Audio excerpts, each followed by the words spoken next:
In the unforgiving silence of the Arizona desert, some men sow crops, others sow death. Hector Vargas did both once. Now, he just wants peace on his sun-baked patch of land, far from the ghosts of black ops and blood-soaked missions. But when a cartel convoy barrels through his gate and sets his world ablaze, they don't just awaken an old soldier, they unleash something far worse. They came to take his farm. They lit fire to his fields. They aimed their guns at his dog. They didn't realize they'd just kicked the door of hell off its hinges. The Arizona sun, a molten coin hammered into the relentless blue sky, beat down on the Ramirez Valley. Dust devils danced across the cracked earth, swirling around the modest adobe farmhouse and the struggling rows of corn that defined Hector Vargas's world. To the untrained eye, it was a picture of hard-scrabble solitude. A veteran, maybe, eking out a quiet existence, forgotten by the world beyond the razor-wire fence marking the invisible border 20 miles south. Hector Vargas wiped sweat from his brow with a calloused hand, the motion economical, precise. He surveyed his meager cornfield, the stalks brittle under the punishing heat. His eyes, the color of weathered flint, scanned the horizon, not with a farmer's hope for rain, but with the ingrained hypervigilance of a predator assessing its territory.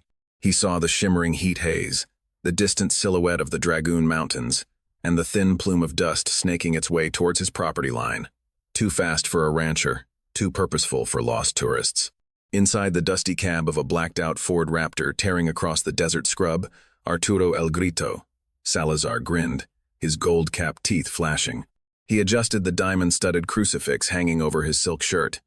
Mira, pendejos, the old man's little paradise. Pathetic. He gestured towards Hector's farm. El Jefe wants this valley clean. No witnesses, no stubborn old fools clinging to dirt. Make it quick. Make it messy. Burn it. Leave the old dog for the coyotes. His men, 6 hardened sicarios clad in tactical vests over civilian clothes, brandishing AR-15 second and machetes, grunted assent. They were Los Cuervos, the Crows, enforcers for the Sombra Negra cartel, specializing in terrorizing border communities, clearing land for smuggling routes, and eliminating nuisances. To them, Hector Vargas was just another obstacle, a speed bump on their road to dominion.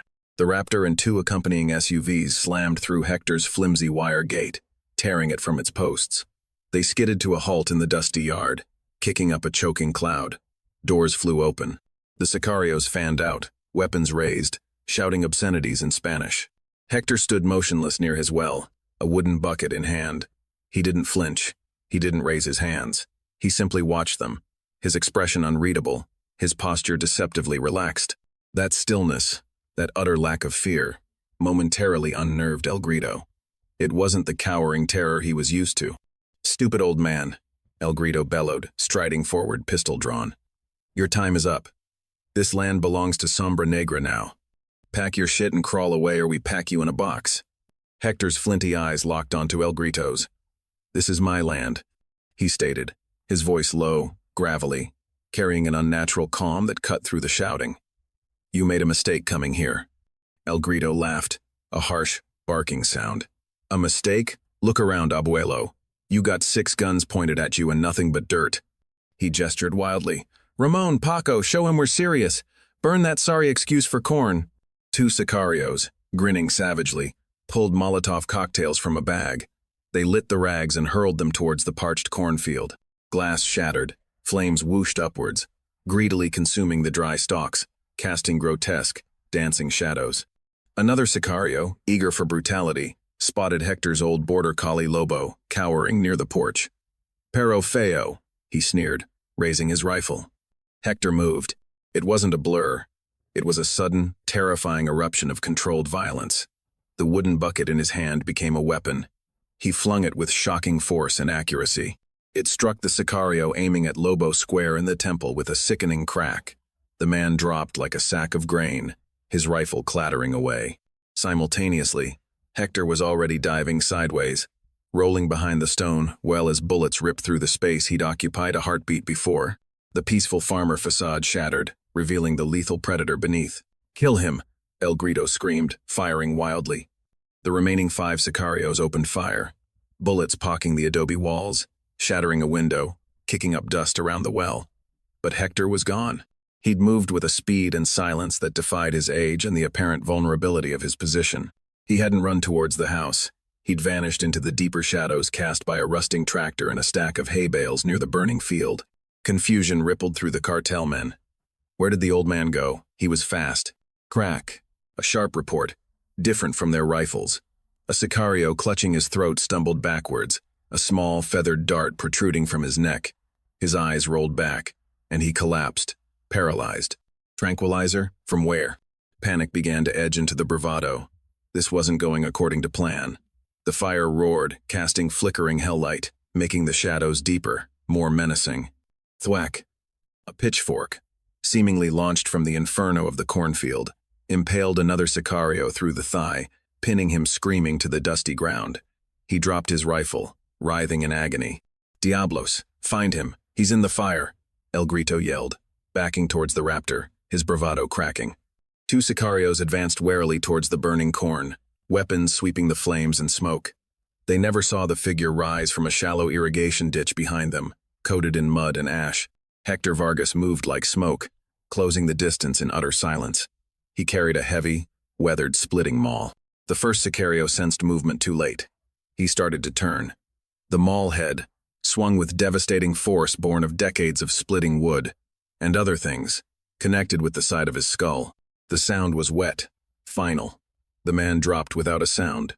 The second sicario whirled, eyes wide with terror. He fired a wild burst. Bullets tore into the burning corn. Hector was already inside his guard. A brutal, open palm strike crushed the man's nose, driving bone fragments into his brain. As he staggered, Hector wrenched the AR-15 from his grasp, reversed it, and drove the stock into his throat with a sickening crunch. The man collapsed, gurgling. 4 men down in less than a minute. The methods were brutal, efficient, improvised, and terrifyingly silent except for the victim's sounds. This wasn't fighting, it was harvesting. El Grito and his last remaining enforcer, a hulking brute named Chewy, were now back-to-back near the raptor, eyes darting frantically around the yard, illuminated by the blazing cornfield. The firelight flickered over the bodies of their comrades. One dead from a bucket, one paralyzed, one pinned and screaming, 2 brutally dispatched. The screams of the wounded man pierced the roar of the flames. Lobo had disappeared. "Who are you?"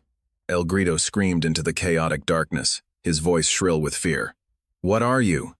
The only answer was the crackle of the fire and the dying man's moans. Then, from the deep shadow beside the farmhouse porch, a voice spoke, calm, chillingly clear, cutting through the noise like a scalpel. Staff Sergeant Hector Vargas, 1st Special Forces Operational Detachment, Delta, retired. A pause. "You shouldn't have touched my dog?" Delta Force. The words struck El Grito like physical blows. The boogeyman of Special Forces. The silent killers. Rumors whispered in cartel circles about the Tier 1 operators. Ghosts who could turn a jungle, a desert, a city block into a slaughterhouse. And he just burned this one's farm and tried to kill his dog. Chewy, driven by primal fear, raised his rifle and sprayed bullets towards the voice. Plaster exploded from the porch wall. Silence. Then, a low whistle. Chewy's head snapped towards the sound near the tractor. Crack. The shot came from the opposite direction, from the roof of the low adobe barn. Chewy's head jerked violently. A small, dark hole appeared in his forehead. He toppled backwards, landing beside the raptor's massive tire. El Grito was alone. His pistol trembled in his hand. He fired wildly into the shadows, screaming curses. He scrambled for the driver's door of the raptor. His key fob. Where was it? He fumbled in his pocket. A figure materialized from the smoke and shadows near the burning cornfield, walking calmly through the inferno like a demon emerging from hell. Hector Vargas. He held Chewy's AR-15 casually in one hand. His clothes were singed, his face smeared with soot and mud, but his eyes were terrifyingly alive, focused, utterly devoid of mercy. He'd retrieved his hidden .308 bolt-action hunting rifle from its cache near the barn, the shot that killed Chewy.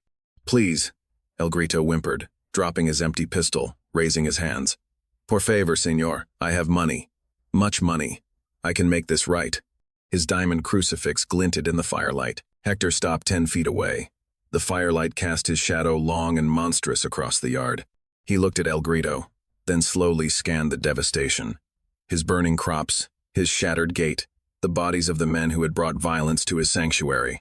He saw the paralyzed man lying still, the one pinned by the pitchfork gasping his last breaths, Chewy's vacant eyes staring at the stars. He saw Lobo, slinking out from under the porch, whining softly. "You brought fire to my fields," Hector stated, his voice devoid of inflection. "You brought death to my doorstep. You threatened my dog." He raised the AR-15 slightly.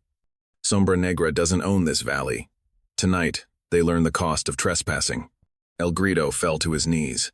"No, wait. I have a family.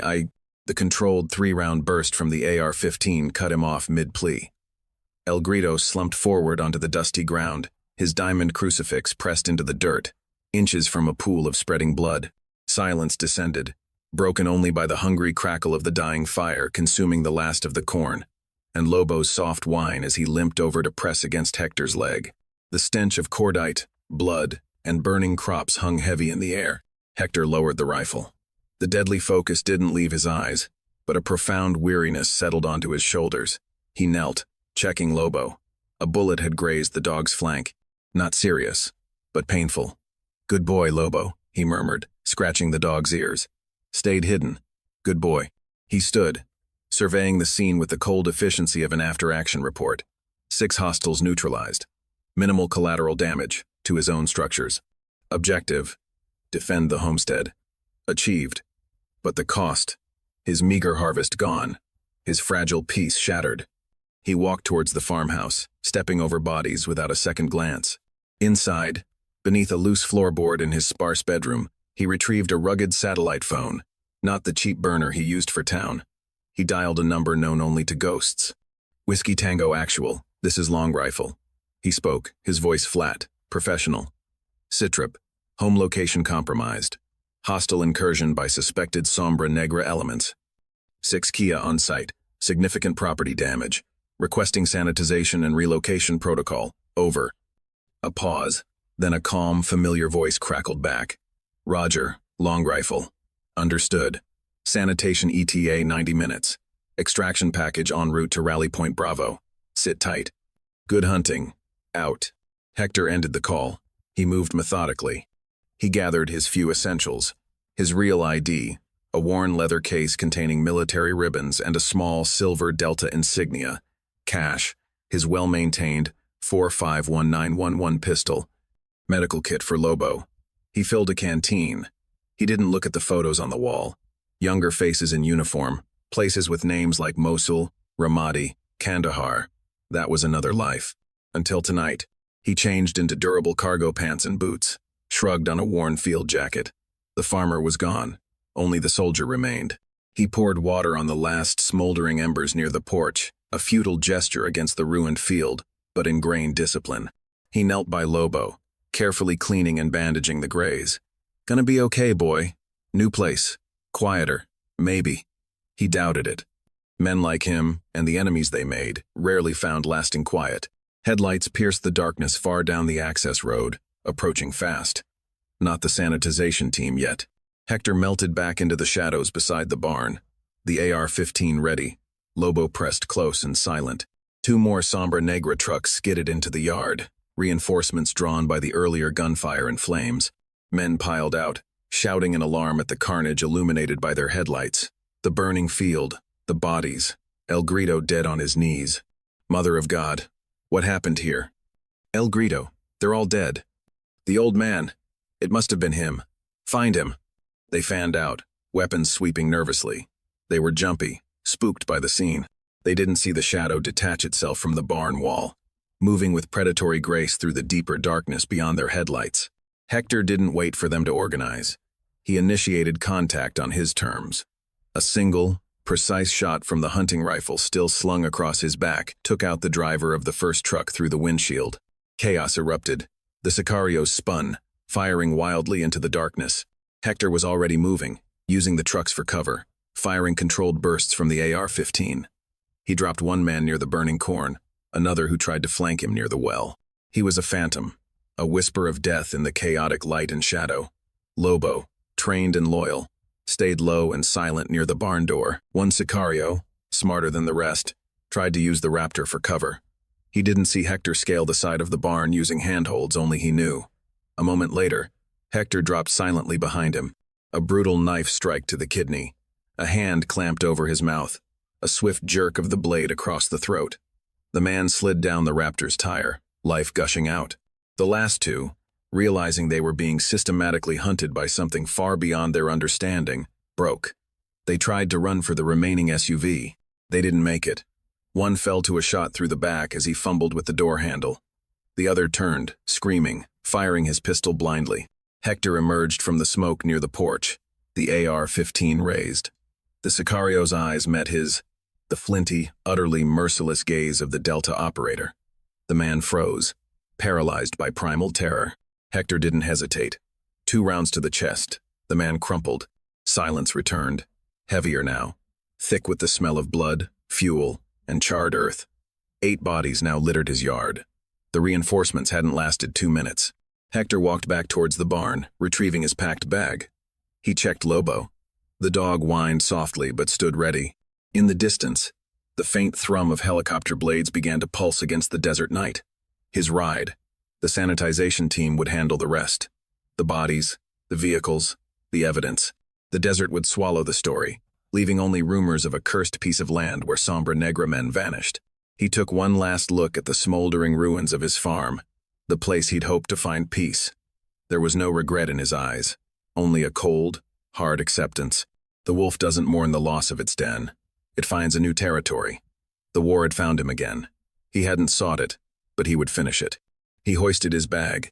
"Come on, Lobo," he said, his voice a low rumble. "Time to go. The desert remembers, boy. But we move on." The helicopter's searchlight speared down, bathing the ruined farm in stark white light, illuminating the lone figure and his dog walking towards the rendezvous point, leaving behind the burning remnants of a quiet life and the bloody harvest of those who mistook a desert wolf for a harmless old sheep. The night swallowed them whole, leaving only the wind, the embers, and the silence of the dead. The Ramirez Valley belonged to the desert once more, and somewhere, the Sombra Negra leadership would soon learn the terrifying cost of underestimating the quiet man on the forgotten farm. The Delta was out, and the desert would run red before he was done. If you like this story, please like, share, and subscribe to our channel.